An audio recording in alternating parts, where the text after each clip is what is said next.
പിടികൂടിയിരിക്കുന്നു. Smart ഫോണും ചാർജറുമാണ് കണ്ടെത്തിയിട്ടുള്ളത്. 5-ാം ബ്ലോക്കിന്റെ പുറകുവശത്തു നിന്നുമാണ് ഈ മൊബൈൽ ഫോണും ചാർജറും കണ്ടെത്തിയിട്ടുള്ളത്. അർജുൻ കല്യാട് ചേരുന്നുണ്ട് വിവരങ്ങളുമായി. അർജുൻ, ഇതൊരു നിരന്തര സംഭവമായി മാറിയിരിക്കുകയാണ്. എന്നിട്ടും വേണ്ട വിധത്തിലുള്ള നീക്കുപോക്കുകളൊന്നും തന്നെ പോലീസിന്റെ ഭാഗത്തു നിന്നും ഉണ്ടായിട്ടില്ല എന്ന് വേണമല്ലേ അനുമാനിക്കാൻ?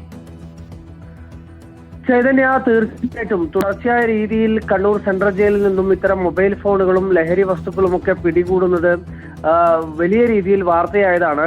ഇടവേളയ്ക്ക് ശേഷം വീണ്ടും ഇത്തരം വാർത്തകൾ സജീവമാവുന്നു, അല്ലെങ്കിൽ ഇത്തരം ചില സംഭവങ്ങൾ അവിടെ ആവർത്തിക്കപ്പെടുന്നു എന്നുള്ളതാണ് മനസ്സിലാക്കേണ്ടത്. ഗോവിന്ദചാമിയുടെ ജയിൽ ചാട്ടത്തിന് തൊട്ടു പിന്നാലെ സെൻട്രൽ ജയിലിൽ വലിയ രീതിയിലുള്ള സുരക്ഷാ പരിശോധന ആരംഭിച്ചിരുന്നു. തുടർച്ചയായ രീതിയിൽ, അതായത് കൃത്യമായ ഇടവേളകളിൽ ഈ ബ്ലോക്കുകളിലെല്ലാം പരിശോധന നടത്തുക തുടങ്ങിയിട്ടുള്ള നീക്കങ്ങളെല്ലാം തന്നെ ജയിൽ അധികൃതരുടെ ഭാഗത്തു നിന്നും ഉണ്ടായിട്ടുള്ളതാണ്.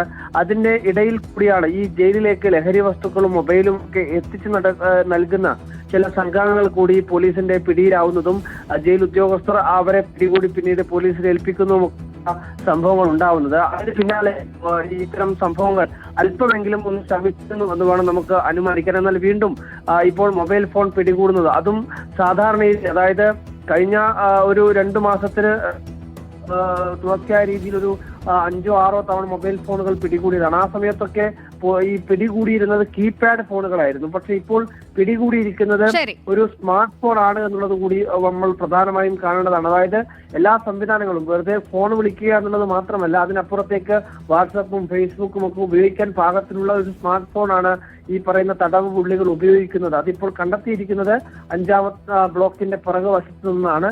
അതിനിപ്പോൾ ടൗൺ അർജുൻ കല്യാടാണ് വിശദാംശങ്ങൾ നൽകിയത്. കണ്ണൂർ സെൻട്രൽ ജയിലിൽ നിന്നുമാണ് വീണ്ടും തുടർക്കഥ എന്ന പോലെ തന്നെ മൊബൈൽ ഫോൺ പിടികൂടിയിട്ടുള്ളത്.